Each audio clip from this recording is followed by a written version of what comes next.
સુરતની ઓલપાડ તાલુકાની આર્યમ શાળા ફરી વિવાદમાં આવી। અંતિમ પેપર હોવાથી વિદ્યાર્થીઓના વાલીઓને બોલાવવામાં આવ્યા, પરંતુ વાલીઓને ગેટ પર જ અટકાવી હોસ્ટેલ સુધી જવા ન દીધા।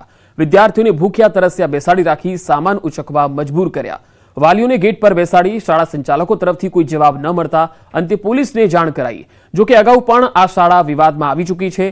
थोड़ा समय पहला पण होस्टेलमांथी बाळक गुम थई जवाना मुद्दे पोलीसे ने जाण नहीं कराता विवाद थयो हतो।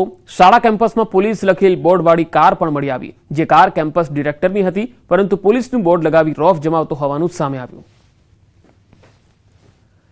अमदावाद ग्राम्यनो चौंकावनारो वीडियो सामे आव्यो। बाळक पर अत्याचारनो आ वीडियो छे।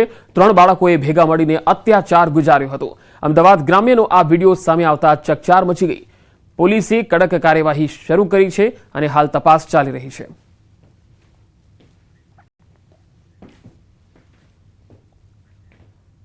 राज्यना વધુ સમાચારો પર નજર કરીશું। હાલ રોકાઈશું એક વિરામ માટે।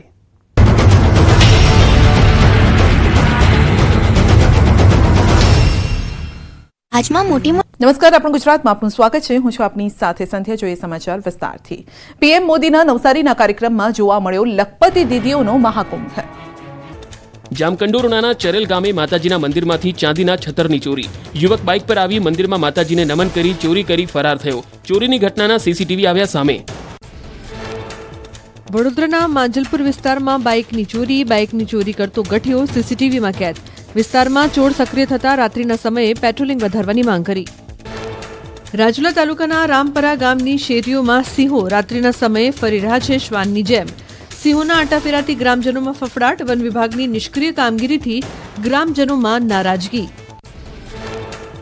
દ્વારકાના ખંભાળિયામાં ભરબજારે આખલા યુદ્ધ। શાક માર્કેટ નજીક આખલા યુદ્ધના દ્રશ્યો સામે આવ્યા। 5 થી 6 વાહનોને નુકસાન પહોંચ્યું। આખલા યુદ્ધથી લોકોમાં નાસભાગ મચી।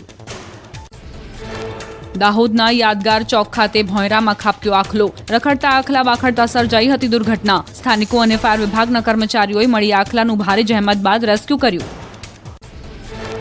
ચોટીલા નેશનલ હાઈવે પર ડમ્પર ચાલક રસ્તા પર જ રેતી ઠાલવતો હોય તેવો વીડિયો વાયરલ થયો। ડમ્પરની ટક્કરથી હાઈવે પરનું સાઇન બોર્ડ ધરાશાયી થઈને પાછળ આવતી કાર પર પડ્યો। કારમાં સવાર 3 થી 4 લોકોનો બચાવ, કારને નુકસાન।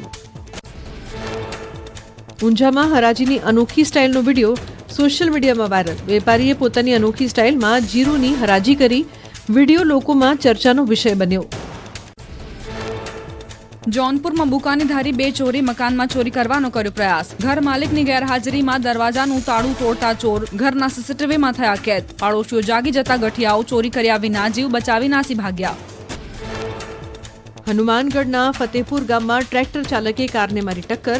બે જૂથ વચ્ચેના ઝઘડામાં ટ્રેક્ટર ચાલકે પાર કરેલ કારને વારંવાર ટક્કર મારી કારને નુકસાન પહોંચાડ્યું।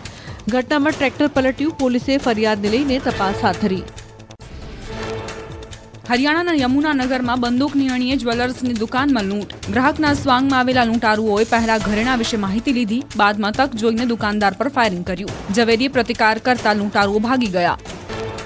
लद्दाख और कारगिल में भारी हिमवर्षा थी ठेर ठेर बरफना थर। श्रीनगर लेह हाईवे पर जोजिला पास खाते रस्ताओं बरफथी ढंकाता वाहन व्यवहार प्रभावित थयो।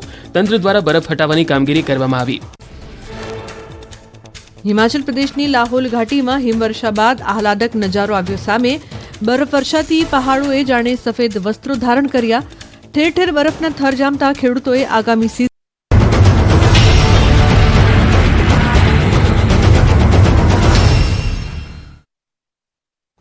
ब्रेक बाद समाचारों में आगळ वधीए। वडोदरामां 8 फूटना महाकाय मगरનું રેસ્ક્યુ કરવામાં આવ્યું। ન્યૂઝ 18ના અહેવાલ બાદ વન વિભાગે આ કાર્યવાહી કરી।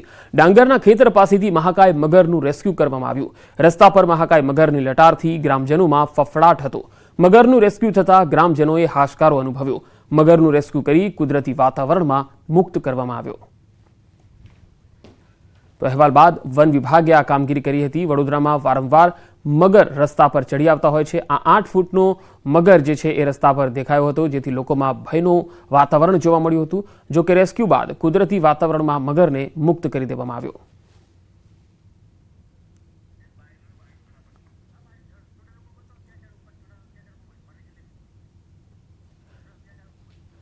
અને હાલ આ એક બાળક પર જે અત્યાચાર થયો છે તેની તસવીરો અમે આપને બતાવી રહ્યા છીએ અને પોલીસ આ સમગ્ર મામલે શું કહે છે એ પણ અમે આપને સંભળાવીશું। આ સમગ્ર મામલામાં હાલ પોલીસ શું કહે છે આવો સાંભળો. સર હજી એ લોકોને શોધવા માટે ટીમ અમારી રવાની થયેલી છે.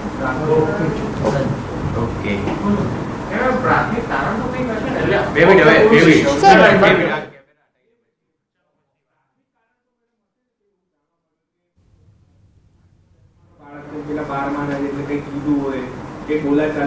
સર બુલિંગનો બનાવ છે બેઝિકલી, અને સ્કૂલમાં બુલિંગ બહુ કોમન હોય છે. બુલિંગનો બનાવ છે.